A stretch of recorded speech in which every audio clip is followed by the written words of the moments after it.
السلام علیکم ورحمۃ اللہ وبرکاتہ نحمدہ ونصلی علی رسولہ الکریم اما بعد فاعوذ باللہ السمیع العلیم من الشیطان الرجیم من ہمزہ ونفخہ ونفثہ بسم اللہ الرحمن الرحیم رب اشرح لی صدری ویسر لی امری واحلل عقدۃ من لسانی یفقہوا قولی واجعل لي وزيرا من أهلي اللهم فقهنا في الدين اللهم انفعنا بما علمتنا وعلمنا ما ينفعنا وزدنا علما اللهم إني أعوذ بك من علم لا ينفع ومن قلب لا يخشع ومن نفس لا تشبع ومن دعوة لا يستجاب لها آمين يا رب العالمين سبحانك لا علم لنا إلا ما علمتنا إنك أنت العليم الحكيم۔ آج ہم سورۃ القاریعہ کو ڈسکس کریں گے جو کہ آخری پارے میں 101 نمبر سورت ہے اور اس کی ٹوٹل 11 آیات ہیں۔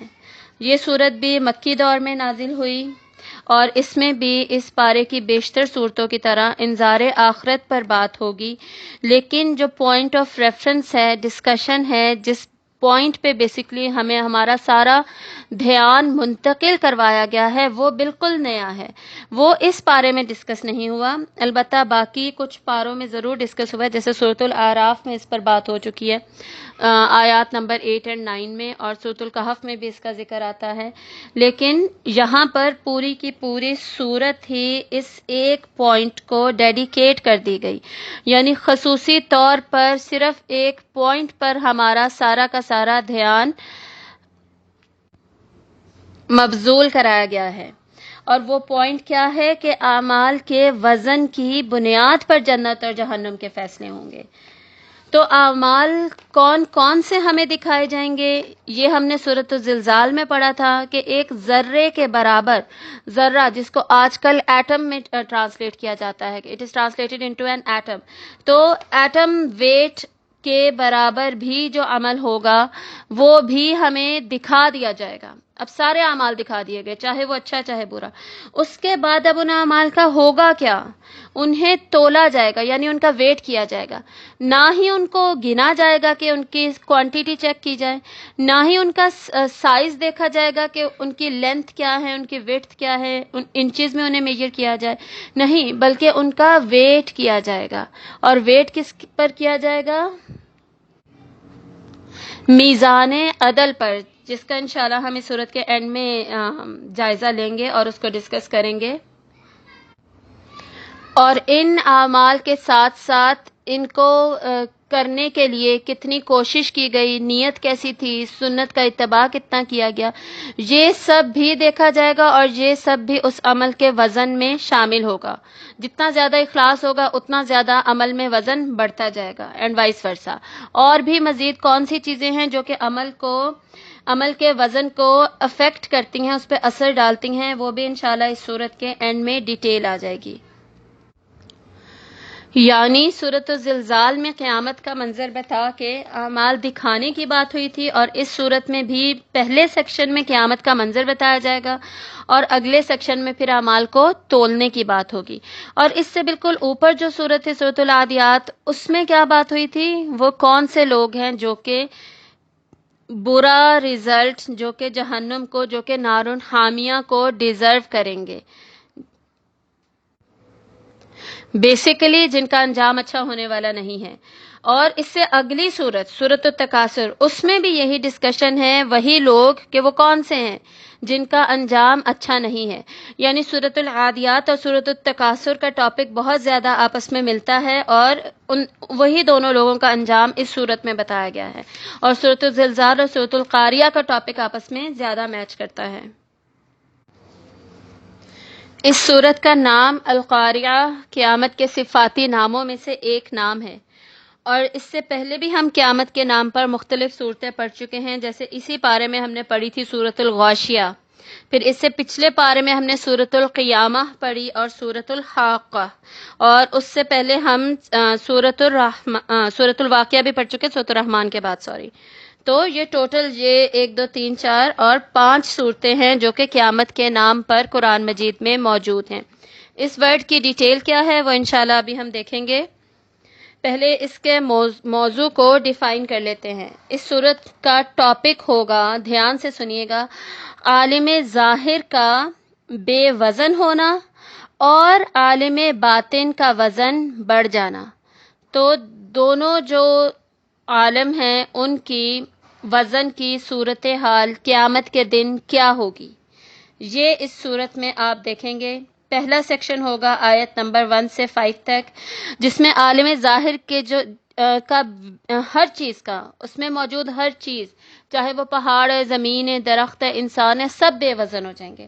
اور اگلا ہی جو سیکشن ہوگا نمبر 6 to 11، اس میں ہم دیکھیں گے عالم باطن کا وزن کیسے بڑھے گا یا گھٹے گا. اب اس صورت کا آغاز کرتے ہیں پہلی آیت سے. بسم اللہ الرحمن الرحیم. القارعہ، کھٹکھٹانے والی. بیسکلی یہ اسم الفاعل ہے، اور اسم الفاعل کا مقصد یہ ہوتا ہے کہ کوئی بھی ایسا اسم جو کہ کچھ کرنے کے بارے میں بتا رہا ہوتا ہے، اس میں کوئی نہ کوئی فعل ہو رہا ہوتا ہے. تو ہم دیکھ رہے ہیں کہ یہ قیامت کا ایسا ہی نام ہے جس میں کہ کچھ نہ کچھ اس کے ہونے کا ذکر ہے. اور یہ ورڈ بیسکلی قارعہ سے نکلا ہے، جس کے معنی ہوتے ہیں نوک کرنا. جیسے دروازے کو ہم کھٹکھڑاتے ہیں، زور سے کھٹکھٹانا کسی چیز کو، دو چیزوں کا آپس میں لگنا اور پھر کھٹکھٹاہٹ کی سخت آواز کا نکلنا، یہ بیسکلی اس کے روٹ ورڈ کا مطلب ہے. تو اس معنی کی مناسبت سے قاریہ کا لفظ ہولناک حادثے اور بڑی بھاری آفت کے لیے عرب میں بولا جاتا ہے، آلریڈی بولا جاتا تھا. القاریہ کا جو قاریہ کا بیسکلی جو ورڈ تھا، اس سے واقف تھے عرب کے لوگ. اور اللہ تعالیٰ نے اسی لفظ کو ایک دوسرا پہلو دے کر ان کی توجہ کو پورا کا پورا اس ایک لفظ کی طرف مبذول کرایا کہ تم یقیناً جانتے ہو اس لفظ کو، لیکن اب اس کو ایک نئے انداز سے دیکھو اور اس طریقے سے بھی سوچو. اور اس کے ساتھ ال لگا کے اس کو خاص کر دیا کہ کوئی خاص چیز ہے جو کہ کھٹکھٹانے والی ہے. یعنی اس نام سے قیامت کے اس خاص پہلو کی طرف اشارہ مقصود ہے جس میں کہ کوئی شخص رات کے اندھیروں میں آئے، دروازے کو زور سے کھٹکھٹائے اور گھر کے تمام سونے والے جو ہیں وہ ہڑبڑا کر اٹھ کھڑے ہوں. تو ایسا ہی قیامت کا آنا ہوگا کہ وہ اتنے شور کے ساتھ سور پھونکا جائے گا، تو اس کا اتنا زیادہ شور اور اتنی سختی ہوگی کہ اس سے سارے اپنی قبروں میں سے ہڑبڑا کر اٹھ کھڑے ہوں گے. یعنی سارے عالم میں اس وقت ایک ہلچل مچ جائے گی. جیسے ہمارے گھر میں رات کو کوئی آ کر کھٹکھٹانے لگے دروازہ، تو گھر میں ایک ہلچل سی نہیں مچ جاتی، اور وہ بھی اگر بہت ہی زیادہ شدت ہو اور تیز تیز کوئی ہلا رہا ہے دروازے کو، کچھ شور اتنا زیادہ ہو رہا ہے، تو سب اٹھ کر ایک دم سے جمع ہو جائیں گے، ہمارے گھر میں ہلچل مچ جائے گی. اسی طرح قیامت کے پہلے مرحلے کے آتے ہی پورے عالم میں ہلچل مچ جائے گی. اور تفہیم القرآن میں مودودی صاحب لکھتے ہیں کہ یہ قیامت کے پہلے مرحلے کا ذکر ہے ان پہلی 5 آیات میں. اور اس نام کے اندر صرف یہی نہیں ہے کہ یہ ہمیں اتنا سا صرف ڈرایا جا رہا ہے، بلکہ اس سے ہمیں یہ بھی پتہ چل رہا ہے کہ جب کوئی ایسے کھٹکھٹاتا ہے تو اس کا آنا بھی اچانک ہوتا ہے. تو قیامت کا آنا بھی پھر اچانک ہوگا، اور یہ کہ ہمیں اس کا وقت بھی نہیں معلوم. جیسے کوئی اچانک آ کے دروازہ کھٹکھٹاتا ہے تو ہم ایکسپیکٹ تو نہیں کر رہے ہوتے، ہمیں توقع تو نہیں ہوتی کہ کوئی آنے والا ہے، کسی کے آنے کا ہمیں وقت تو معلوم نہیں ہوتا. اسی طرح قیامت اچانک آ جائے گی، اس کا وقت بھی معلوم نہیں ہوگا، وہ ہڑبڑا کے رکھ دے گی سب کو اور ایک ہلچل مچ جائے گی. یہ تمام کیفیات اس ایک لفظ سے ان کا اظہار ہو رہا ہے. اور اس ایک نام میں یہ تنبیہ بھی چھپی ہوئی ہے کہ جب یہ اس کائنات کی سب سے بڑی ہلچل ہے اور اس کا وقت کسی کو معلوم بھی نہیں ہے، تو سلامتی ہماری اسی میں ہے کہ اس کا کھٹکا ہمیں ہر وقت لگا رہے. یعنی ہم ہر وقت اپنے سینسز میں رہیں، ہوش و حواس میں رہیں، کانشیس رہیں اس بات کو لے کر کہ کھٹکھٹانے والی کبھی بھی آ سکتی ہے. جیسے ہمیں یہ تو پتہ ہے نا کہ آنا ہی ہے، جیسے فرض کریں آپ کو پتہ ہو آپ کے گھر آپ کی امی نے آنا ہی ہے، اور لیکن یہ نہیں پتا کہ کب آنا ہے، ٹائم پتہ نہیں ہے. تو آپ ہر وقت کانشیسلی ویٹ کرتے رہیں گے کہ جی کبھی نہ کبھی دروازہ کھٹک سکتا ہے، کبھی نہ کبھی آ جائیں گی. تو یہ انسان کی سلامتی پھر اسی میں ہے کہ وہ اس کھٹکے کو بھی ہر وقت محسوس کرے کہ کبھی بھی آ سکتی ہے. تو یہ معنی بھی اس ایک لفظ کے اندر چھپا ہوا ہے. اب دوسری آیت دیکھیے، مل قارعہ، کیا ہے وہ کھٹکھٹانے والی. جیسے پہلے میں نے آپ کو بتایا کہ عرب آلریڈی اس لفظ سے واقف تھے، تو ان کے ذہن میں تو آلریڈی ایک کانسیپٹ اس کا دنیاوی اعتبار سے بنا ہوا تھا. لیکن یہاں پر اب اللہ تعالیٰ ان کو ایسے بات ان سے کہہ رہے ہیں، اور ہم سب سے بھی، جیسے کہ ہمیں پتہ ہی نہیں ہے کہ کیا ہے قاریہ، اور ہمیں سوچنے پر مجبور کیا جا رہا ہے کہ القاریہ، خاص والی جو قاریہ ہے، تمہیں کچھ اندازہ بھی ہے، تمہیں پتہ بھی ہے کہ وہ ہے کیا. اور جو پہلی آیت جو تھی اس میں صرف ایک لفظ رکھنے کی وجہ یہ بھی تھی کہ ہمارا سارا کا سارا فوکس، ساری توجہ، ساری سوچ کانشیسلی اس ایک لفظ کے اوپر جمع ہو جائے، اور انسان پورا کا پورا غور و فکر، تدبر اس ایک لفظ پہ کرنے لگے، جیسا کہ ہم نے اس کو ڈسکس کیا. تو اب اللہ تعالیٰ پوچھ رہے ہیں کہ تمہیں پتہ ہے، یعنی کھڑکھڑانے والی قیامت کی جو سنگینی تھی، یہ سوال اللہ کی طرف سے کیا جانا اس میں مزید اضافہ کر دیتا ہے کہ جو لوگ اس کو کوئی معمولی بات سمجھ کر اس سے بے پرواہ ہیں کہ کوئی چھوٹی سی آفت ہی ہوگی یا آنی ہی نہیں ہے، کچھ بھی نہیں ہونا، وہ چکنے ہو جائیں، ہوشیار ہو جائیں، اور کان کھول کر اس کا حال سن لیں، اور اس کے لیے جس تیاری کی ضرورت ہے اس کی فکر کریں. وَمَا أَدْرَاكَ مَا الْقَارِعَةُ، اور کیا چیز بتائے آپ کو کہ کیا ہے وہ کھٹکھٹانے والی. اب یہ اللہ تعالیٰ کی طرف سے صرف سوال نہیں ہے کہ سوال جس کی وجہ سے ہمیں سوچنے پہ مجبور کیا جا رہا ہے، بلکہ ہماری غفلت اور ناعاقبت بینی پر بھی افسوس کیا جا رہا ہے، اور اس کی طرف بھی اشارہ ہے کہ انسان کتنا غافل ہے کہ وہ اس پوائنٹ پہ سوچ ہی نہیں رہا. اور اس ایک پوائنٹ پر سوچنے کے لیے 3 آیات کے ذریعے سے اسے مجبور کیا جا رہا ہے، اسے کھینچ کر اس طرف لایا جا رہا ہے کہ تمام دنیا کے کام چھوڑو، وہ دنیا جس نے تمہیں اتنا مصروف کر رکھا ہے اس میں سے اپنا ذہن نکالو اور اس کے بارے میں بھی سوچو کہ کیا ہے قاریہ. اور امام ابن کثیر لکھتے ہیں کہ اس ایک آیت سے وما ادراک ما القاریہ، یہ بھی بات واضح ہو جاتی ہے کہ اللہ تعالیٰ کے بتائے بغیر پتہ بھی نہیں چل سکتا کہ کیا ہے قاریہ. القاریہ، ہم اللہ تعالیٰ پر مکمل طور پر ڈیپینڈنٹ ہیں ہر کام کے لیے، ہر چیز کے لیے، اور ہر راز کو، کائنات کے راز کو جاننے کے لیے. اور یہ وہ صورت ہے جس میں صرف یہ ایک سوال نہیں پوچھا گیا. ان 11 آیات میں اللہ تعالیٰ نے 2 مرتبہ ہم سے سوال پوچھا، وما ادراکا کے ورڈ سے ہی. اور ڈاکٹر اسرار احمد ہمیشہ فرماتے ہیں کہ جب بھی اللہ تعالیٰ وما ادراکا کے ذریعے سے کوئی سوال پوچھتے ہیں تو اس کا جواب خود آگے دے دیتے ہیں، ہمیں جواب ہمیں دے دیا جاتا ہے فوراً. اور جب بھی اللہ تعالیٰ وما یدریکا کا ورڈ یوز کرتے ہیں قرآن مجید میں، جیسے سورہ عبسہ میں ہم نے پڑھا تھا وما یدریک لعلہ یزکا، تو اس کا جواب اللہ تعالیٰ ڈائریکٹ الفاظ میں نہیں دیتے، بلکہ ہم نے خود سوچ کے تدبر کر کے اس کے جواب تک پہنچ جانا ہوتا ہے. اور وما ادراکا کا جب بھی سوال ہوگا تو ہماری عقل وہاں تک پہنچ ہی نہیں سکتی، اللہ تعالیٰ خود ہی ہمیں جواب بھی پرووائڈ کر دیتے ہیں. تو اگلی آیات میں، پھر اگلی دونوں آیات میں اس کا جواب ہے کہ وہ کیسی ہوگی. القاریعہ کیسی ہوگی؟ جو کہ اچانک آ جائے گی، اس میں اتنی زیادہ سختی ہوگی، اس میں شور ہوگا، کھڑکھڑانے والی ہوگی، سب کے دلوں کو بھی بے چین کر دے گی، ایک ہلچل مچا دے گی، اور ہڑبڑا اٹھیں گے سارے. تو اس دن کی مزید خصوصیات کیا ہے؟ یوم یکون الناس کالفراش المبثوث، جس دن ہو جائیں گے لوگ پروانوں کی طرح بکھرے ہوئے. کل فراش،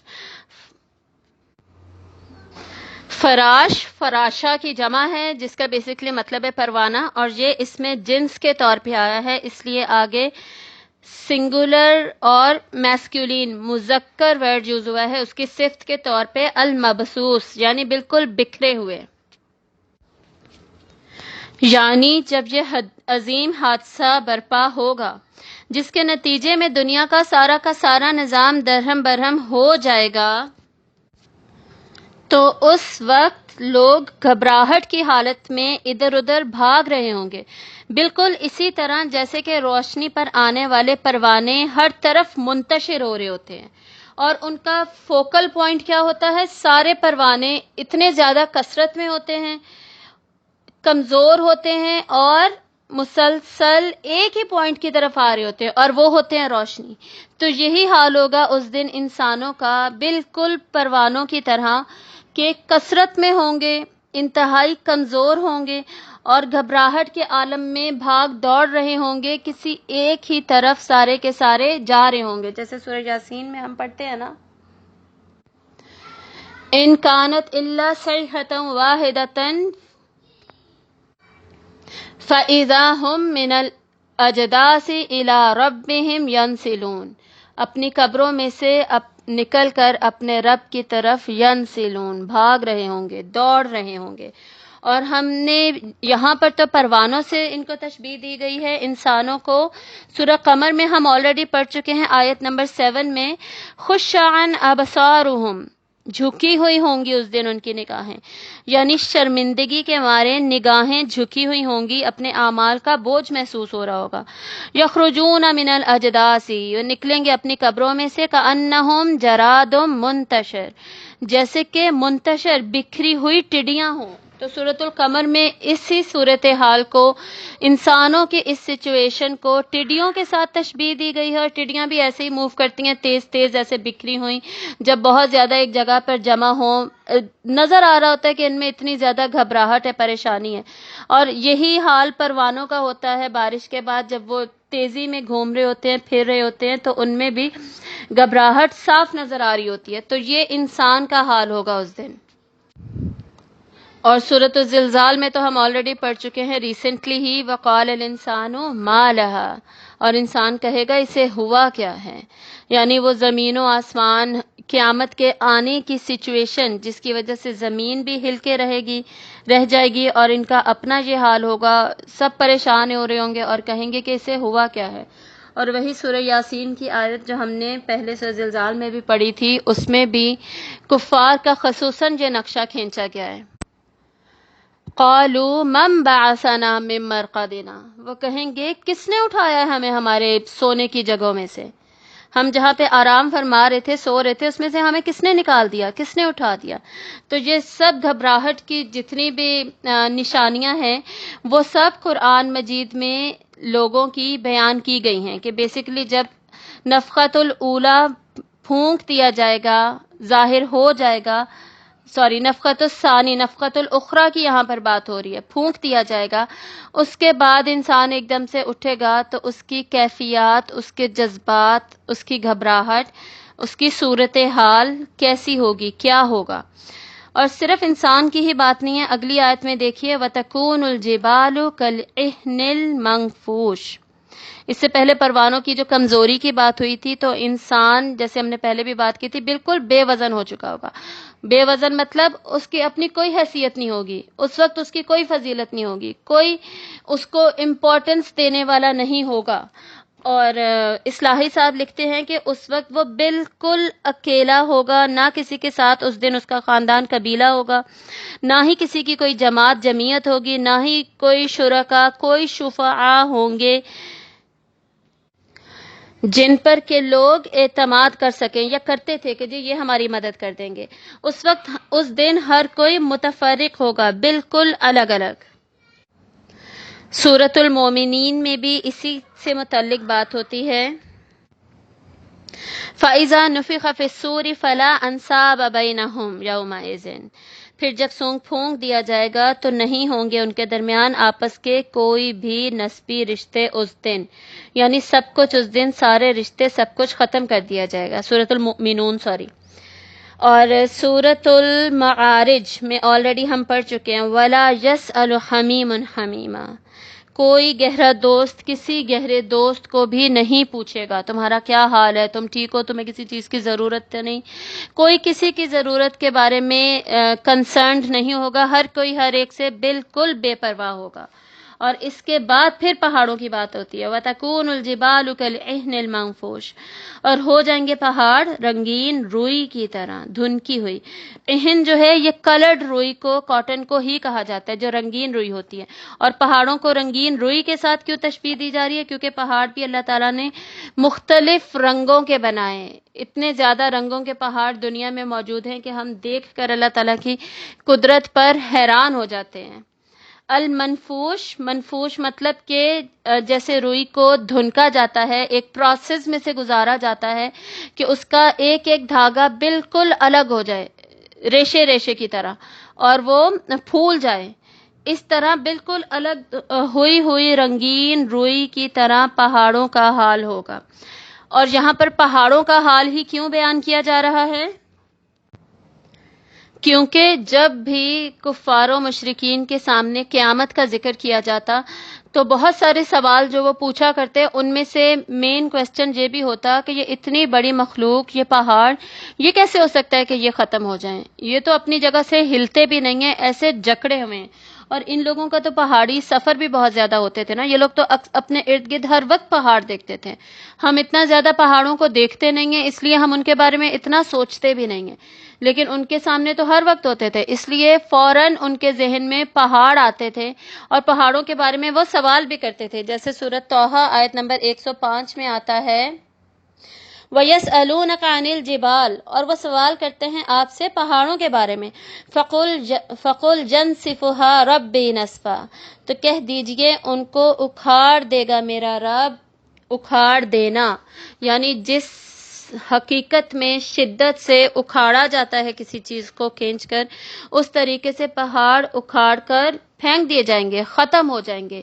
اور صرف اتنا ہی نہیں, ہم سورۃ المرسلات میں بھی پہاڑوں سے ریلیٹڈ آیات پڑھ چکے ہیں, سورۃ التکویر میں بھی ہم پڑھ چکے ہیں, سورۃ المزمل میں بھی پڑھ چکے ہیں کہ پہاڑوں کا قیامت کے دن کیا حال ہوگا اور کس طریقے سے انہیں بالکل ختم کر دیا جائے گا, کیسے ذرہ ذرہ بن کر وہ اڑ جائیں گے. تو بیسیکلی مختلف تشبیہات دی گئی ہیں تاکہ ہم بات کو اچھے طریقے سے سمجھ سکیں کہ ان کی کوئی وقت نہیں رہے گی, نہ انسان کی کوئی وقت رہے گی جو کہ اشرف المخلوقات ہے, اور نہ ہی فزیکلی جو بہت بڑی بڑی اللہ کی کریشن ہمیں نظر آتی ہے, مخلوق نظر آتی ہے, وہ بھی بالکل بے وقت بے وزن ہو کر رہ جائے گی.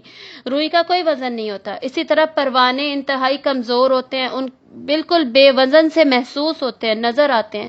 اسی طرح چھوٹی چھوٹی سی ٹڈیاں ہوتی ہیں جس سے اللہ نے تشبیہ دی ہے, وہ سب ایسی ہی بے وزن بے وقت چیزیں ہیں.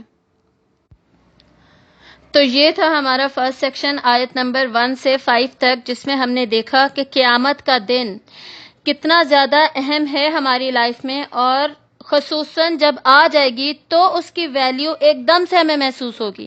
وہ ویلیو جو کہ جس کی وجہ سے آج بھی ہمارے دل میں کھٹکا لگا رہنا چاہیے, اس دن تو وہ ہمیں کھٹکھٹا کے ہی رکھے گی اور اپنی اہمیت کو مکمل طور پہ واضح کر دے گی. اور اس دن وہ مخلوق جو کہ آج اپنے آپ کو بہت اہم سمجھتی ہے, انٹلیکچولی بہت ساؤنڈ ہے, اور دوسری طرف وہ مخلوق جو کہ فزیکلی بہت ساؤنڈ ہے, وہ اس دن بالکل ویلیو لیس اور بغیر اہمیت کے ہو جائے گی, اس کا کوئی حال نہیں رہے گا. اب دیکھیے آگے آیت نمبر 6 to 11. آیت نمبر 6, فَأَمَّا مَنْ ثَقُلَتْ مَوَازِينُهُ, تو رہے وہ جو بھاری ہوئے اس کے پلڑے. اما وہ حرف ہے جو کہ ہمیشہ کسی چیز کی تفصیل بیان کرنے کے لیے استعمال ہوتا ہے قرآن میں, اور اس آیت میں جو موازین کا لفظ استعمال ہوا ہے, موازین بیسکلی 2 سنگولر لفظوں کی جمع ہے, اور تمام مفسرین نے یہی رائے دی ہے کہ یہ موزون کی بھی جمع ہے اور میزان کی بھی جمع ہے, یعنی اس کے 2 واحد ہیں. ایک تو موزون جس کا مطلب ہے وہ چیز جس کو کہ تولا جائے گا, یعنی ان دس کیس کیا چیز تولی جانے والی ہے؟ اعمال, انسان کے اعمال. تو اعمال, اور وہ بھی وہ جن کا کوئی وزن ہے. بیسکلی وزن والی چیز ہی تولی جاتی ہے نا, جس کا وزن ہی نہیں ہے وہ کیا تولی جائے گی. تو وزن دار اعمال جو ہیں وہ بیسکلی موزون ہے, اور جو دوسری جو رائے ہے کہ یہ میزان کی بھی جمع ہے موازین، تو میزان کیا ہے؟ آلہ، وہ انسٹرومنٹ جس کے ذریعے سے وزن کیا جاتا ہے. جیسے ہمارے ذہن میں ہمیشہ ترازو کی پکچر آ جاتی ہے جب بھی ہم یہ آیات پڑھتے ہیں، اور بیسکلی ترازو ہی بنا ہوا ہوتا ہے ہماری بکس وغیرہ پہ اکثر، تو اس وجہ سے ہمارے ذہن میں وہی پکچر آتی ہے.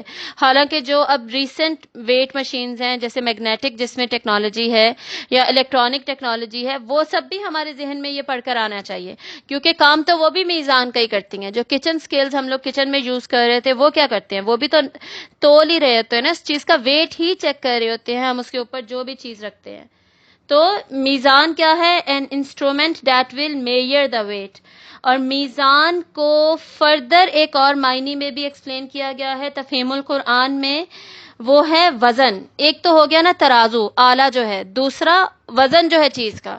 جیسے فار ایگزامپل دنیا کی ٹرمز میں ہم کہتے ہیں یہ گرامز میں ہے، یہ کلو گرامز میں ہے، کلو میں ہے. تو وہ کیا ہے؟ اس چیز کا جو وزن ہے وہ بھی میزان کے معنی میں شامل ہے. تو ہمیں پتہ کیا چلا؟ موازین بیسکلی 3 معنوں میں استعمال ہو سکتا ہے تفہیم القرآن میں، جس کی ایکسپلینیشن ہے اور باقی تفاسیر میں بھی ہے، لیکن تفہیم میں سب سے زیادہ ہے. پہلے موزون کی بھی یہ جمع ہے. موزون کا مطلب ہے اعمال، جس چیز کا بیسکلی وزن کیا جانے والا ہے. دوسرا یہ میزان کی جمع ہے جو کہ بیسکلی ہے انسٹرومنٹ، آلہ، جس کے ذریعے سے وزن کیا جائے گا. نمبر 3 میزان کو دوسرے معنی میں بھی لیا گیا ہے. ایک میزان وہی پلڑا ہو گیا یا ویٹ سکیل، میجرنگ سکیل ہو گیا. دوسرا میزان وزن کے معنی میں بھی آتا ہے کہ اس کا وزن ان کیجیز، گرامز، کچھ بھی جو بھی ہو، تو اس چیز کا پرٹیکولر وزن اس کو بھی میزان کے معنی میں لیا گیا ہے. بیسکلی تینوں معنی میں سے کوئی بھی معنی لیا جائے مدعا سیم ہی رہے گا، اور وہ یہ ہے کہ اللہ کی عدالت میں فیصلہ اس بنیاد پر ہوگا کہ آدمی اعمال کی جو پونجی لے کر آیا ہے وہ وزنی ہے یا بے وزن ہے. یا نمبر 2 بھلائیوں کا وزن اس کی برائیوں کے وزن سے زیادہ ہے یا کم ہے. اب بیسکلی یہاں جو ٹیکنیکل بات ہے، سمجھنے والی بات ہے، وہ یہی ہے، یہ 2 پوائنٹس کہ ناپا وزن کس چیز کا کیا جائے گا. پہلی بات یہاں پہ کیا ہوئی؟ فیصلہ کس بنیاد پر ہوگا؟ نمبر 1 کہ اعمال جو ہیں انسان کے، یعنی اچھے اعمال، کتنا وزن ہے ان کا، کتنا زیادہ ہے اور کتنا کم ہے. ان کے لیے اب ڈیفینیٹلی اب زیادہ یا کم جو ہے اس کے لیے ایک ساتھ کوئی نہ کوئی معیار ہونا، کوئی نہ کوئی بینچ مارک ہونا، سٹینڈرڈ ہونا ضروری ہے، جس کے ساتھ کمپیئر کر کے پتہ چلے گا نا کہ یہ زیادہ ہے یا کم ہے. جیسے ایک چیز اگر 5 گرام کی ہے تو وہ اب کم ہے یا زیادہ ہے، کیسے پتہ چلے گا؟ اس کے ساتھ کچھ نہ کچھ ویٹ رکھا جائے گا. جیسے ترازو کے 2 پلڑے ہوتے ہیں، ٹھیک ہے، ایک طرف تو ویٹ رکھا جائے گا، دوسری طرف اب 5 گرام اس ویٹ سے زیادہ ہے یا کم ہے، یا تو ہمیں یہ پتا چلے گا. اور وہ جو سائڈ پہ ویٹ رکھا جائے گا وہ کیا ہے؟ وہ ایک بینچ مارک ہے، ایک سٹینڈرڈ ہے، ایک معیار ہے جو کہ مقرر کر دیا گیا یہ جاننے کے لیے کہ یہ پرٹیکولر عمل یا چیز یہ 5 گرام سے کم ہے یا زیادہ ہے. دوسرا جو کانسیپٹ تفہیم میں دیا گیا ہے وہ یہ ہے کہ ایک طرف اچھے اعمال رکھے جائیں گے اور دوسری طرف کوئی سٹینڈرڈ نہیں بلکہ برے اعمال رکھے جائیں گے، اور پھر دیکھا جائے گا کہ اچھے اعمال کا وزن کتنا زیادہ ہے. یعنی ان برے اعمال کے مقابلے میں زیادہ ہے یا برے اعمال سے کم ہو گیا، یہ دیکھا جائے گا. اب اسی سلسلے میں ڈاکٹر اسرار احمد فرماتے ہیں بیان القرآن میں کہ نیکیوں کا وزن بیسکلی معیار کے مطابق ہی دیکھا جائے گا.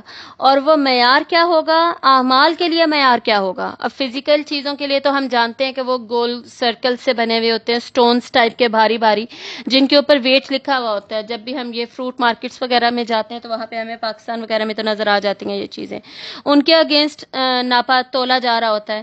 تو وہاں پر مطلوب ہمارا معیار، ہمارا بینچ مارک کیا ہوگا ہمارے اعمال کے لیے؟ ہر انسان کا اپنا انفرادی شاخلہ.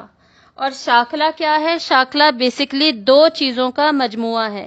ایک ہر انسان کی اپنی جینز جس کے مطابق اس کی صلاحیتیں، اس کی کیپیبلٹیز شیپ ہوتی ہیں، مقرر ہوتی ہیں، معین ہوتی ہیں. دوسرا ہر انسان کا اپنا ماحول، وہ کتنا سازگار ہے اس کے اچھے یا برے عمل کرنے کے لیے. ٹھیک ہے، یعنی ایک شخص ہو سکتا ہے وہ بہت زیادہ صدقہ دیتا ہو، لیکن اس کا صدقہ ڈیپینڈنٹ کس چیز پر ہے؟ ایک تو اس کی اپنی کیپیبلٹی پہ، صلاحیت پر، کہ وہ کتنا کماتا ہے، حلال کتنا کماتا ہے، اور پھر کتنا زیادہ وہ اس بات پر کنونسڈ ہے کہ اس نے عمل کرنا ہے، وہ دینا ہے۔ دوسرا نمبر 2، اس کے ماحول پہ بھی ڈیپینڈنٹ ہے۔ فرض کریں کوئی خاتون ہے، وہ گھر سے باہر جا ہی نہیں سکتی، اس پر اتنی پابندیاں لگائی گئی ہیں، اس نے اندر ہی رہنا ہے، تو وہ ہو سکتا ہے وہ مہینے میں 1 دفعہ صدقہ کرے، وہ 6 مہینوں میں 1 دفعہ صدقہ کرے۔ ایسے حالات ہوتے ہیں لوگوں کے گھر میں۔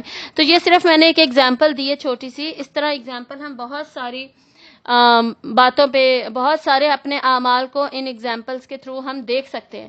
جیسے جہاد کی ایگزامپل ہے، کوئی شخص ہو سکتا ہے جہاد پہ ایزیلی جا سکے، اور کوئی مرد ہو سکتا ہے اس کے گھر میں اس کے بوڑھے ماں باپ ہوں، بیمار ہوں، اس نے ان کی خدمت کرنی ہے، وہ جہاد پہ نہیں جا سکتا، تو یہ کیا ہے؟ اس کا ماحول۔ دوسرا، اب کیپیبلٹی میں، جینز میں کیا دیکھا جائے گا کہ کون بہادر کتنا ہے۔ جو زیادہ بہادر ہے اس کو وہ جہاد پہ جائے گا، یا اس کو جانا چاہیے بیسکلی۔ تو اس کو اللہ تعالیٰ نے ایک شخص کو ماحول بھی سازگار دیا، اس پہ کوئی خاص ذمہ داری نہیں تھی، اس کو بنایا بھی بہادر، اور پھر بھی وہ جہاد پہ نہیں جاتا، تو اس کا جو نہ جانا ہے اس کے بارے میں سوال کتنا سخت ہوگا، یا اگر وہ جاتا ہے لیکن مکمل تیاری کے ساتھ نہیں جاتا تو اس کے اس عمل میں کتنی ویلیو، کتنا وزن ہوگا، یہ ڈیپینڈ کرے گا اس شاخلہ کے اوپر، ٹھیک ہے۔ اسی طرح کوئی ایسا شخص ہے جو کہ بیسکلی اتنا بہادر نہیں ہے، کیپیبلٹی اس میں، کچھ لوگ بائی جینز، بائی برتھ بہادر ہوتے ہیں، بیسکلی فطری طور پہ بہادر ہوتے ہیں، تو ہو سکتا ہے کوئی ایک شخص اتنا بہادر ہے ہی نہیں، اللہ نے اسے بنایا ہی نہیں۔ دوسرا ہو سکتا ہے اس پہ ذمہ داریاں بہت زیادہ ہیں، پھر بھی وہ نکلتا ہے باہر جہاد کرنے کے لیے، فرض کریں وہ جاتا ہے، تو اس کا جب معیار، اس کے شاخلہ جو اس کا معیار ہے اس کے ساتھ کمپیئر کیا جائے گا، تو اس کی اس نیکی میں زیادہ وزن ہو گیا نا۔ تو بیسکلی یہ ڈاکٹر اسرار احمد نے کانسیپٹ دیا ہے کہ ہر ایک کے جو اچھے اعمال ہیں وہ شاکلہ کے مطابق ان کا وزن دیکھا جائے گا، یہ ایک معیار ہوگا۔ اور اس کی دلیل کے لیے قرآن مجید میں 105 نمبر آیت ہے سورۃ الکہف کی، جس سے ہمیں آئیڈیا ہوتا ہے کہ جیسے بیسکلی آج کل میگنیٹک سکیلز کام کرتے ہیں، ان کے 2 پلڑو تو نہیں ہوتے سکیلز کے، میگنیٹک سکیلز کے، ان میں تو فیڈ کیا جاتا ہے نا، ایک نمبر فیڈ کر دیا جاتا ہے جو کہ بینچ مارک ہوتا ہے، اور اس کے اوپر پھر جو چیز رکھی گی اس کو اس بینچ مارک کے مطابق کمپیئر کر دیا جائے گا، تول کے دے دیا جائے گا، ٹھیک ہے۔ 2 پلڑے تو نہیں ہوتے آج کل سکیلز کے، تو ایگزیکٹلی یہی کانسیپٹ دیا گیا ہے یہاں پر۔ تو سورۃ الکہف کی آیت کیا ہے؟ اولئک الذین کفروا بآیات ربہم، وہ لوگ جنہوں نے اللہ کی آیات کا انکار کیا، ولقائہ، اور اس کے ساتھ ملاقات کا، یعنی قیامت کے دن کا بھی انکار کر دیا، فحبطت اعمالہم، تو اس کے اعمال ضائع کر دیے جائیں گے، فلا نقیم لہم یوم القیامت وزنا، تو اس کے اعمال میں قیامت کے دن کوئی بھی وزن نہیں ہوگا۔ یعنی جو برے اعمال ہیں وہ تو آلریڈی ملٹی پلائی بائی 0 ہو کر اپنی وقت کھو چکے ہیں، ان کا تو کوئی وزن ہی نہیں ہے، وہ تو بے وزن ہے بالکل، تو ان کو پھر ایک طرف رکھ کر ان کے ساتھ بھلائیوں کو کمپیئر کس طرح کیا جا سکتا ہے؟ کہنے کا مطلب یہ ہے کہ وزن تو ان کا بھی ہوگا برے اعمال کا، لیکن ان کے بے وزن، بے وقت ہونے کی وجہ سے ان کا کوئی کمپیریزن نہیں ہے اچھے اعمال کے وزن کے ساتھ۔ اب اس کی مزید وضاحت معروف القرآن میں بھی موجود ہے، جس میں مفتی محمد شفیع صاحب، جو کہ مفتی تقی عثمانی صاحب کے والد ہیں، وہ فرماتے ہیں کہ غالباً وزن اعمال 2 مرتبہ ہوگا۔ پہلا وزن ہوگا جس میں کہ مومن اور کافر کے درمیان میں امتیاز کر دیا جائے گا، فرق کر دیا جائے گا، یعنی کفار جن کے اعمال جو ہیں وہ ان کا وزن ایکول ٹو 0 ہوگا، اس کا تو کوئی وزن ہی نہیں ہوگا، چاہے انہوں نے وہ اچھے اعمال کیے تھے، چاہے فرض کریں جتنا وہ صدقہ دیتے رہے، لیکن ایمان نہیں تھا، اخلاص نہیں تھا، اتباع سنت کچھ بھی نہیں تھا، تو وہ سارے ایکول ٹو 0 ہو گئے، بے وزن ہونے کی وجہ سے وہ تو پہلے ہی الگ ہو گئے۔ اور مومنین الگ ہو گئے، مومنین جب الگ ہو جائیں گے تو دوسرا وزن کیا جائے گا معروف القرآن کے مطابق، اور وہ ہے مومنین کے ہی اعمال حسنہ اور اعمال سیئہ کا وزن، یعنی برے اعمال اور اچھے اعمال کا وزن۔ اور تفسیر مظہری میں لکھا ہوا ہے، فرمایا ہے کہ قرآن مجید میں عموماً جزا و سزا میں جو تقابل کیا گیا ہے نا، وہ بیسکلی مومنین اور کفار کا ہی بیان کیا گیا ہے. یعنی ایک طرف وہ اچھے اعمال ہوں گے جن کا وزن ہوگا، دوسری طرف وہ برے اعمال کفار کے جن کا وزن ہوگا ہی نہیں، ان کے بارے میں بار بار بات کی گئی ہے قرآن مجید میں. اور جن مومنین نے برے عمل کیے، سیئات کی انہوں نے، ان کے بارے میں عموماً سکوت اختیار کیا گیا ہے کہ اس میں کیا ہوگا. یا یہ جو برے اعمال ہوں گے مومنین کے، ان کے لیے پھر کیا معیار سیٹ کیا جائے گا، کیا ہوگا، اس کے بارے میں عموماً قرآن میں سکوت اختیار کیا گیا ہے. اور مفتی محمد شفیع صاحب بھی فرماتے ہیں کہ مومنین کے اعمال کا جو وزن ہوگا وہ اخلاص نیت اور اتباع سنت کے مطابق بڑھتا جائے گا. ڈیفینیٹلی یہ اچھے اعمال کی بات ہو رہی ہے. برے اعمال کو تو ہم نے ابھی سائڈ پہ کر دیا نا، بتایا کہ اس کے بارے میں مومنین کے برے اعمال کے بارے میں عموماً ان کے وزن کے بارے میں بیسکلی یہ بات ہو رہی ہے، وزن کے بارے میں سکوت اختیار کیا گیا ہے.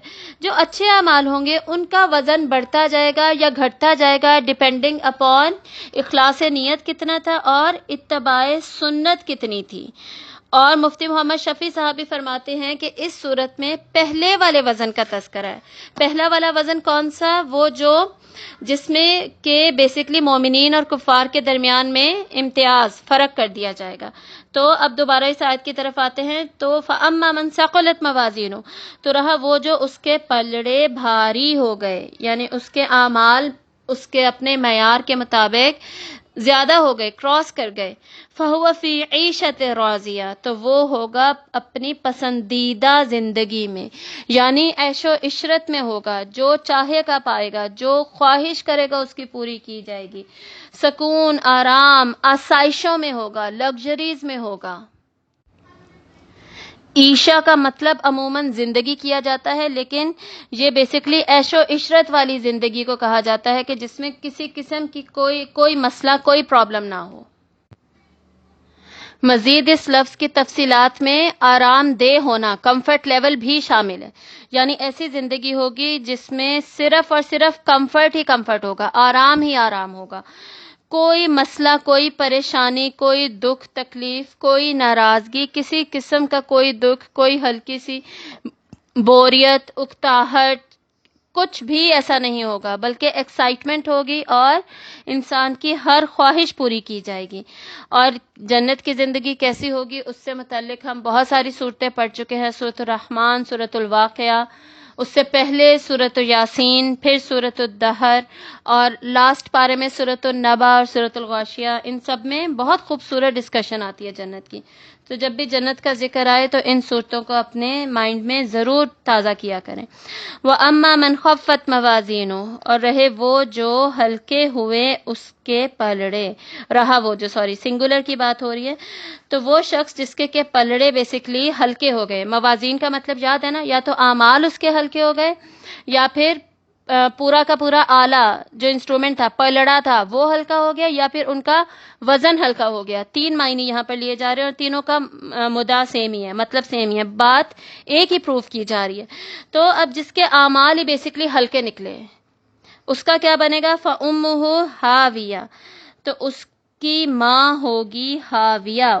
بیسکلی ماں کو کہتے ہیں، اور کا دوسرا مطلب دماغ بھی ہے. تفسیر ابن کثیر میں جو کہ مینشنڈ ہے، ماں کا مطلب یہاں پر، ماں کا ورڈ یہاں پر جہنم کے لیے کیوں آیا ہے؟ کیونکہ ماں جیسے بچہ فوراً ماں کی طرف بھاگا آتا ہے، کھینچا چلا جاتا ہے، جکڑ لیا جاتا ہے، ماں کی گود میں جکڑا جاتا ہے، ماں بیسکلی پکڑ لیتی ہے اس کو، اور اس کی گود اس کا ٹھکانہ ہوتی ہے. تو اسی طرح اس دن برا انسان، اس کو دھکیل کے جہنم میں گرایا جائے گا. جہنم اس کو اسی طرح جکڑ لے گی جیسے ماں کی گود بچے کو پیار سے جکڑتی ہے، لیکن یہاں پر تنزیہ انداز میں کہا جا رہا ہے. اور جیسے ماں کی گود بچے کے لیے ٹھکانہ ہوتی ہے، تو جہنم اب اس شخص کا ٹھکانہ ہوگا. اور جو تفسیر ابن کثیر میں جو مینشنڈ ہے، کا مطلب دماغ، تو اس میں یہ ڈسکرپشنز دی گئی ہیں کہ انہیں سر کے بل ہاویہ میں، یعنی اوپر سے نیچے سر کے بل پھینکا جائے گا. دماغ نیچے ہوگا ان کا، ایسے پھینکا جائے گا.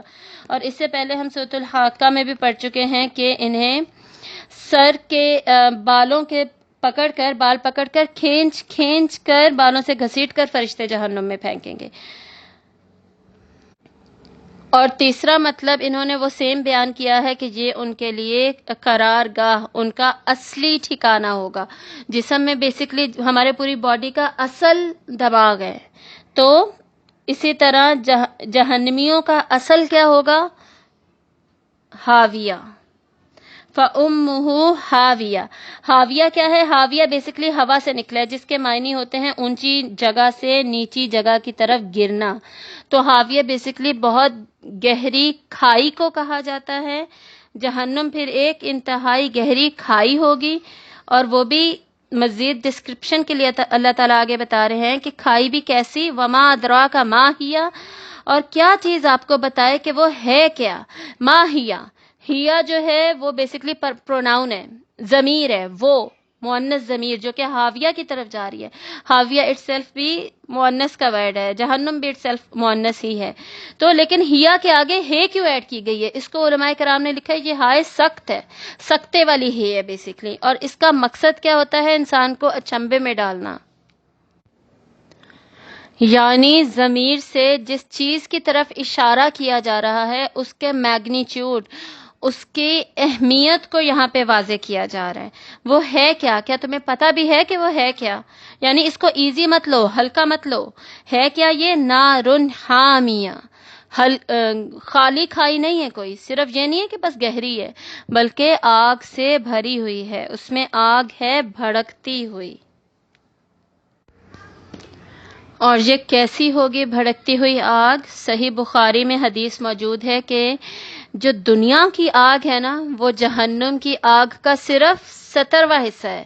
یعنی اگر جہنم کی آگ کے ٹوٹل 70 حصے کیے جائیں نا، ان میں سے ایک 70th حصہ جو ہے، لاسٹ آخری 70واں حصہ 70th، وہ لے کے وہ دنیا کی آگ ہے. صرف دنیا کی آگ کی شدت، اس کی جو افادیت ہے، اس کا بیسکلی جو اثر ہے، اور اس کی جو کوانٹیٹی ہے، وہ سب کچھ جہنم کی آگ کا صرف ایک چھوٹا سا حصہ ہے. اتنی شدید ہے جہنم کی آگ. مزید اس حدیث میں موجود ہے کہ جہنم کی آگ کے پھر جو باقی سارے حصے ہیں نا، وہ اس کا ہر حصہ دنیا کی آگ سے بھی زیادہ تیز ہے. یعنی 70 ٹوٹل حصے کیے تھے نا، ان میں سے ایک صرف اگر دنیا کی آگ کے جتنا بنتا ہے، تو باقی سارے حصوں کو دنیا کی آگ سے بھی زیادہ بھڑکا دیا جائے، ساروں کے ساروں کو، تو کتنی زیادہ شدت بن گئی اس آگ کی. اتنی زیادہ شدید بھڑکنے والی آگ ہے. اور مسند امام احمد میں دنیا کی جو آگ ہے اس کے بارے میں یہ حدیث موجود ہے کہ جس دنیا کی آگ کو پہلے اللہ تعالیٰ نے 2 مرتبہ سمندر میں بجھا کر پھر دنیا میں اس کو بھیجا، ورنہ یہ ہمیں نفع نہیں دے سکتی تھی، ہم اس سے فائدہ نہیں اٹھا سکتے تھے. تو بیسکلی اس کو فائدہ مند بنانے کے لیے اس کو 2 دفعہ بجھا کر پھر جلا کر پھر دنیا میں بھیجا گیا، تاکہ اس کے اثر میں جو شدت ہے وہ کم ہو جائے اور ہم اس سے فائدہ بھی اٹھا سکیں. اور طبرانی میں یہ حدیث بھی موجود ہے کہ 70 گنا زیادہ سیاہ ہوگا جہنم کی آگ کا دھواں دنیا کے آگ کے دھوئیں سے. یعنی صرف اس میں شدت ہی نہیں ہوگی، اس میں ڈارکنیس بھی ہوگی، کالا سیاہ اندھیرا ہوگا.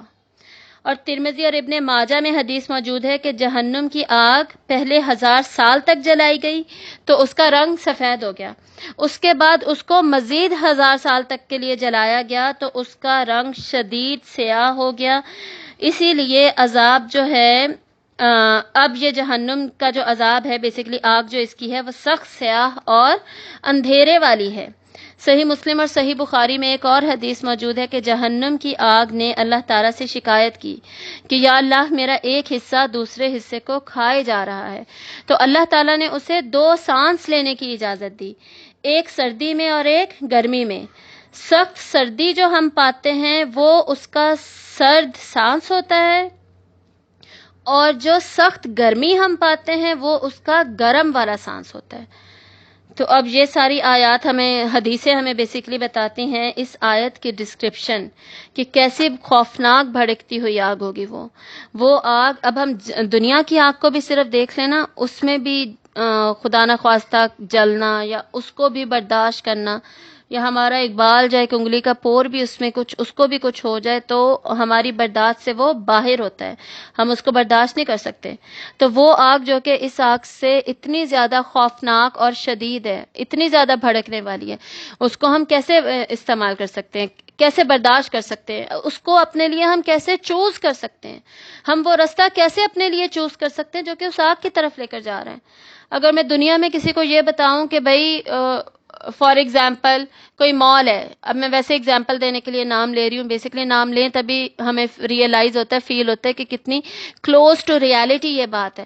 فرض کریں سینٹورس میں آگ لگ گئی ہے، مت جانا، تو کیا آپ ویٹ کریں گے کہ جی نہیں میں پہلے جا کے دیکھوں پھر میں ڈیسیژن لوں گی کہ میں جاؤں نہ جاؤں؟ اگر کوئی سچا انسان آپ کو بتا رہا ہے تو آپ نہیں جائیں گے. اگر اس دن آپ کا پلان ہے آپ فوراً پلان کینسل کر دیں گے، چاہے آپ امریکہ سے آئے ہو سینٹورس گھومنے کے لیے، ٹھیک ہے، آپ وہاں پہ نہیں جائیں گے، آپ وہ رستہ ہی چوز نہیں کریں گے جس طرف کو جا کے آپ سینٹورس میں پہنچ رہے ہیں اور آگ لگی ہوئی ہے. تو جب اللہ نے بتا دیا کہ یہ والا رستہ اگر تم چل کر آگے جاؤ گے وہاں آگ لگی ہوئی ہے، وہاں مت جانا، اللہ نے وارننگز دے دی قرآن میں، تب ہم کیوں نہیں مانتے اس کو؟ تب ہم اس کو سچ مان کر اس پر یقین کر کے فوراً اپنا عمل کیوں نہیں بدلتے؟ کیوں؟ کیونکہ وہی کلوز ٹو ریالٹی والی بات ہے نا. سینٹورس میں اگر آگ لگے تو ہم قریب ہے نا، ہمیں پتہ ہے، ہم نے دیکھا ہوا ہے بیسکلی سینٹورس، یہ جو کھائی ہے ہاویہ ہم نے دیکھی نہیں ہے نا کبھی، تو اس میں بھڑکتی ہوئی آگ ہمیں out of sight out of mind لگتی ہے، بالکل ہی ذہن سے نکلی ہوئی لگتی ہے، محسوس ہی نہیں ہوتا کہ یہ بھی ہے. حالانکہ اللہ کا کتنا بڑا احسان ہے ہمارے اوپر کہ اللہ نے ہمیں صراط المستقیم بھی دکھا دیا جو کہ عیشت راضیہ کی طرف جاتا ہے، عیش و عشرت والی زندگی کی طرف جا رہا ہے، اور دوسری طرف اللہ نے ہمیں آگ والی جگہ کا رستہ بھی بتا دیا. پھر بھی ڈیلیبریٹلی، جان بوجھ کر، ارادتاً سوچ کر ہم برا والا رستہ چوز کریں. بھئی میں نے نہیں کرنا پڑتا، مجھ سے نہیں کیا جاتا، بھئی میں نے نہیں، فجر کے وقت مجھ سے نہیں اٹھا جاتا، نیند بہت آتی ہے، بھئی میں نے رات کو دیر سے ہی سونا ہے، کچھ بھی ہو جائے، میں نے موویز دیکھنی ہوتی ہیں لیپ ٹاپ پہ، بھئی کام کرنا ہوتا ہے. ہمارے پاس تو بہت بہانے ہیں غلط رستے پہ چلنے کے لیے. وہ رستہ یقیناً شاندار نظر آتا ہے لیکن وہ جس منزل تک ہمیں پہنچاتا ہے اس کی خوفناکی کا تصور بھی ہم نہیں کر سکتے. لیکن تصور ہم نہیں کر سکتے تو اس کا مطلب یہ نہیں کہ ہم تصور کرنا ہی چھوڑ دیں. یہی قرآن مجید ہمیں بار بار بتاتا ہے، ڈسکرپٹیو ورڈز یوز کرتا ہے جس میں کہ منظر واضح ہو جائے اور ہم پر سامنے کھل جائے کہ کیسی ہوں گی یہ ساری جگہیں، اور ہم پھر ان کو اپنا ٹارگٹ بنائیں یا پھر نہ بنائیں.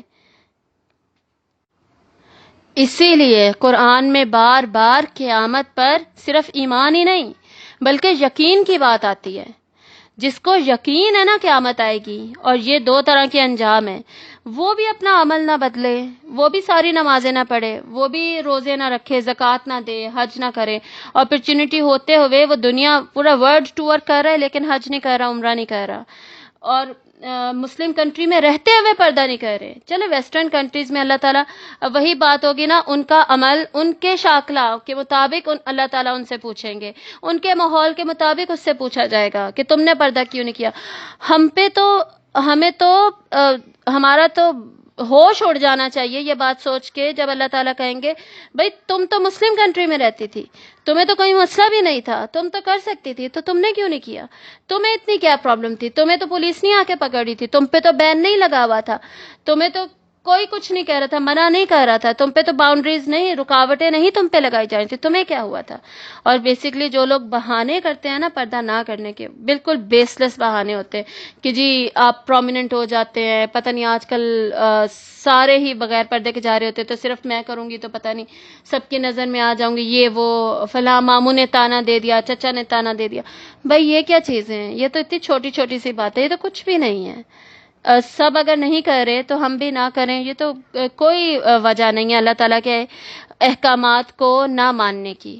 اور صرف یہی نہیں، پردے کی بات نہیں ہے، باقی تمام اعمال بھی، جھوٹ بولنا، سود کی کمائی، باقی حرام طریقوں سے کمانا، وعدے توڑنا، قتل و غارت گری، جھگڑے، بدتمیزی، سارا کچھ بیسکلی ہم اپنا انالیسز ہر انسان نے خود کرنا ہے. جیسے اللہ تعالیٰ نے ہر انسان کو اپنا شاکلہ دیا, اپنا بینچ مارک دیا, اپنا ماحول, اپنی صلاحیتیں دی ہیں, اس کے مطابق ہر انسان نے اپنے آپ کو جج کرنا ہے کہ میں اللہ تعالیٰ کے احکامات تو کلیئر ہے نا. قرآن مجید کے احکامات کیا ہیں؟ آیات بینات ہیں, واضح ہیں, clear, without any confusion and doubt. اللہ تعالیٰ نے ایسے احکامات دیے ہیں, محکم ہیں, مضبوط, یعنی بالکل کلیئر, جس میں کچھ بھی ہمیں دوسری رائے سوچنے کی ضرورت ہی نہیں پڑتی. یہ تو شیطان نے ہمارے ذہنوں میں باقی چیزیں ڈال دی نا کہ نہیں پردے کرنا ضروری نہیں ہے, چھوڑو, نہیں داڑھی صرف سنت ہے, خیر ہے, یعنی ایسی بہت ساری باتیں شیطان نے ڈال دی ہیں. اللہ نے تو بالکل کلیئر قرآن میں احکامات دیے ہیں, اور جو ہمیں سنت سے احکامات ملتے ہیں اس کے بارے میں بھی اللہ نے قرآن میں ہی کلیئر کہہ دیا کہ بھائی رسول کو فالو کرو. اصل میں رسول کی اطاعت ہی اللہ کی اطاعت ہے. تو اس کا مطلب ہے سنت تو ہم نے فالو کرنی ہے. تو جو احکامات صرف ہمیں سنت سے مل رہے ہیں, جیسے داڑھی رکھنا, لوگ کہتے تھے نا صرف سنت ہی ہے, تو بھائی سنت بھی اللہ نے قرآن میں ہی فالو کرنے کا کہا ہے. حکم بیسکلی وہ قرآن کے تھرو ہی پروو ہو جاتا ہے, ٹھیک ہے. تو بہانے تو انسان پھر جتنے مرضی بنا لے, لیکن اللہ نے جب کہہ دیا کہ بھائی میری آیات بینات ہیں, کلیئر ہیں, تم انہیں پورا کر سکتے ہو, شک نہیں ہے کوئی ان میں, کنفیوژن بھی نہیں ہے کوئی ان میں, تو پھر ہم کیا جواب دیں گے, کیا کہہ سکیں گے ہم؟ ہمارے پاس اس وقت کوئی یہ سارے بہانے, یہ سب ریزنز جو کہ ہم اپنے آپ کو دے کے اپنے آپ کو سیٹسفائی کر لیتے ہیں, یہ سب اس دن ہمیں کام آنے والا نہیں ہے. اور اگر ہم یہ سوچیں کہ جی ہماری زندگی میں جب سارا کچھ ہیپی ہوگا نا, اچھا ہوگا, تب میں سب پہ سارے کام, سارے اچھے کام میں کر لوں گی, ساری نیکیاں کر لوں گی. جب میں بہت امیر ہو جاؤں گی نا, تب میں صدقہ دوں گی. حالانکہ صحابہ غریب سے غریب ترین تھے, پھر بھی کھجور دے دیتے تھے, کھجور کا صدقہ کرتے. سورۃ العادیات میں ہم نے بہت ساری اگزامپلس پڑھی تھی نا, اور اس سے پہلے سورۃ الدہر میں بھی ہم اگزامپلس پڑھ چکے ہیں. اللہ تعالیٰ نے صدقہ خیرات غریب سے غریب کو بھی دینے کا حکم دیا ہے, اور ہو سکتا ہے اس کا دینا, اس کا بہت زیادہ وزن ہو, ایک امیر کے دینے میں کوئی وزن نہ ہو. تو یہ ماحول, بیسکلی ماحول میں جو مشکلات آتی ہیں, کوئی یہ سوچے کہ مشکلیں جب نہیں ہوں گی نا پھر میں پردہ کروں گی, یا داڑھی, یا کچھ بھی, کوئی بھی آپ ایگزامپل لے لیں, تب میں جھوٹ بولنا چھوڑ دوں گی. جب کہ لوگ مجھے تنگ کرنا چھوڑ دیں گے تو میں جھوٹ نہیں بولوں گی.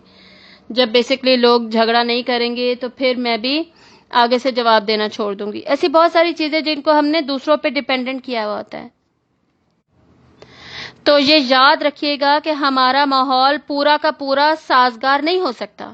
مشکلات اللہ نے ہر ایک کی لائف میں رکھی ہیں. اصل ٹیسٹ ہی یہ ہے کہ ان مشکلات میں سے گزر کے اللہ کے لیے کون کتنی قربانی دینے کے لیے تیار ہے. انہی مشکلات, تانوں کو سنتے ہوئے, طنزیہ باتیں سنتے ہوئے, رکاوٹیں دیکھتے ہوئے, پھر بھی لوگوں کے اگینسٹ جاتے ہوئے, سارے نہیں پردہ کر رہے لیکن میں کہہ رہی ہوں. ماحول میں کتنا عجیب سا لگ رہا تھا نا جب صرف آپ نے پردہ کیا ہوا ہے, کوئی شادی وغیرہ خصوصاً اور کسی نے بھی نہیں کیا ہوا, کتنا عجیب سا فیل ہو رہا تھا. یہی تو اللہ تعالیٰ دیکھ رہے ہیں کہ کتنا عجیب فیل کرتے ہوئے بھی تم نے عمل کیا. شادی ہو رہی ہے, اتنا اونچا میوزک لگا ہوا, کسی کو نماز کی پرواہ نہیں ہے, لیکن آپ جا کے نماز پڑھے. یہی تو اللہ تعالیٰ دیکھ رہے ہیں. آسانیوں کے پیچھے تو ہر کوئی بھاگتا ہے, مشکلات کو ہی تو کراس کر کے اچھے اعمال کرنے. تو یہ اگر کوئی سوچتا ہے کہ مشکلات ختم ہوں گی تب میں زیادہ سے زیادہ نیک ہو جاؤں گا یا ہو جاؤں گی, تو یہ تو بھائی کبھی نہیں ہونا. آخری دن تک ہمارے ساتھ مشکلات جڑی رہیں گی. اور اگر کوئی یہ سوچتا ہے کہ جی وہ اتنی نیک یا اتنے اچھے اعمال اس کے اس لیے ہیں کیونکہ اس کی زندگی میں اتنی مشکلات نہیں ہیں, میری زندگی میں تو بھائی مشکلیں ہی بہت ہیں, مجھ سے نہیں اتنا کیا جاتا, میں ڈپریسڈ ہی بہت ہوں, انزائٹی ہے مجھے, پریشانیاں ہی بہت ہے, کیا کروں. تو یہ بھی انسان کی صرف سوچ ہی ہے. شیطان انسان کو ڈپریشن میں ایسا گم کرتا ہے, پریشانیوں میں ڈبو کے رکھ دیتا ہے. حالانکہ سرٹن لیول آف پریشانیاں ہر ایک کی لائف میں ہیں. یہ سوچنا کہ جی اس کو تو نہیں ہے, بس مجھے ہی ہیں, تو یہ بھی شیطان کا ایک وار ہے جس میں بہت سارے لوگ انوالو ہوئے ہیں, اور اس کی وجہ سے وہ نیکیاں نہیں کرتے. تو ہمارے بیسیکلی جتنے بھی ٹیسٹ ہیں ان سب کو کراس کرتے ہوئے ہم نے اعمال کرنے ہیں. اپنے اچھے اعمال کو بڑھاتے جانا ہے, ان میں ان کو ایمان کے ساتھ, اخلاص کے ساتھ, اتباع سنت کے ساتھ کرنا ہے. اور ہمارے برے اعمال جو ہیں ان پر توبہ استغفار کرنی ہے. یہ پوری کی پوری صورت مخلوقات کے بے وزن جو بیسکلی ریالٹی میں ہمیں نظر آتا ہے اس سب کے نا اہم ہو جانے کے اوپر ہے، اور اس دن اہم کیا ہو جائیں گے؟ صرف اور صرف اعمال۔ یہ پوری صورت اسی بات پر ہے، لیکن اس کا ذکر صرف اس صورت میں نہیں ہے، اس سے پہلے بھی سورۃ الاعراف میں اللہ تعالیٰ فرماتے ہیں والوزن یومئذ الحق، اس دن وزن صرف حق ہوگا، مطلب عدل و انصاف پر مبنی ہوگا، سچ ہو جائے گا اور سچ کو سچ کر کے دکھائے گا، سچ ہی سامنے آ جائے گا۔ فمن ثقلت موازینہ فاولئک هم المفلحون، تو جن کے پلڑے بھاری ہوئے وہ تو فلاح پانے والے ہوں گے۔ ومن خفت موازینہ فاولئک الذین خسروا انفسهم بما كانوا بآیاتنا یظلمون، اور جن کے پلڑے ہلکے رہے، جنہوں نے اپنے آپ کو، یہ وہی ہیں جنہوں نے اپنے آپ کو گھاٹے میں ڈالا، اپنا نقصان کیا، بوجہ اس کے کہ وہ ہماری آیات کی ناقدری کر کے اپنی جانوں پر ظلم ڈھاتے رہے۔ یعنی اللہ تعالیٰ نے آیات میں جو احکامات دیے تھے ان کی ناقدری کی، ان کو اہم نہیں جانا، ان پہ عمل نہیں کیا، اور اس کی وجہ سے وہ بیسکلی اپنے اوپر ہی ظلم کرتے رہے۔ اپنے اوپر ظلم کیا؟ اپنا ہی نقصان کر دیا، اپنے لیے جہنم کا رستہ چوز کر لیا۔ اسی طرح سورۃ المؤمنون میں 101 آنورڈز اللہ تعالیٰ فرماتے ہیں فمن ثقلت موازینہ فاولئک هم المفلحون، یہی لوگ فلاح پانے والے ہیں جن کے پلڑے، جن کے موازین بیسکلی بھاری ہوں گے۔ ومن خفت موازینہ، اور جن کے ہلکے ہوں گے، فاولئک الذین خسروا انفسهم فی جہنم خالدون، تو وہی لوگ ہوں گے جنہوں نے اپنے آپ کو نقصان میں ڈالا، وہ ہمیشہ کے لیے جہنم میں پڑے رہیں گے۔ اور سورۃ الانبیاء آیت نمبر 47 میں اللہ تعالیٰ فرماتے ہیں وَنَزَعُ الْمَوَازِينَ الْقِسْطَ، اور ہم رکھ دیں گے عدل و انصاف والا میزان، یعنی قیامت کے روز ہم ٹھیک ٹھیک تولنے والا، عدل کے ساتھ تولنے والا ترازو رکھ دیں گے۔ لیوم القیامہ فلا تظلم نفس شیئا، اور کوئی انسان کچھ بھی ظلم نہیں کیا جائے گا۔ وَإِن كَانَ مِثْقَالَ حَبَّةٍ مِّنْ خَرْدَلٍ أَتَيْنَا بِهَا، اور جس کسی نے رائی کے دانے کے برابر بھی عمل کیا ہوگا تو ہم اسے لے آئیں گے۔ سورۃ الزلزال میں ہم نے کیا پڑھا تھا؟ ذرے کے برابر بھی عمل کیا ہوگا۔ ہم یہاں کیا پڑھ رہے ہیں؟ حبہ، دانے کے برابر، رائی کا چھوٹا سا دانہ ہوتا ہے، اس کے برابر بھی کسی نے عمل کیا ہوگا، وہ بھی ہم لے آئیں گے۔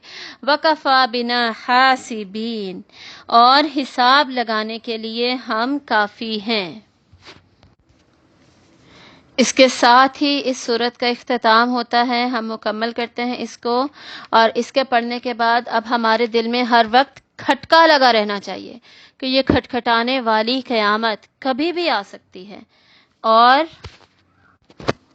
یہ احساس پیدا ہو جانا چاہیے کہ ہمارے اعمال کتنے وزن والے ہیں، جو ہم جمع کرتے جا رہے ہیں ان کا کوئی وزن بھی ہے یا وہ بے وزن ہو کر رہ جائیں گے قیامت کے دن۔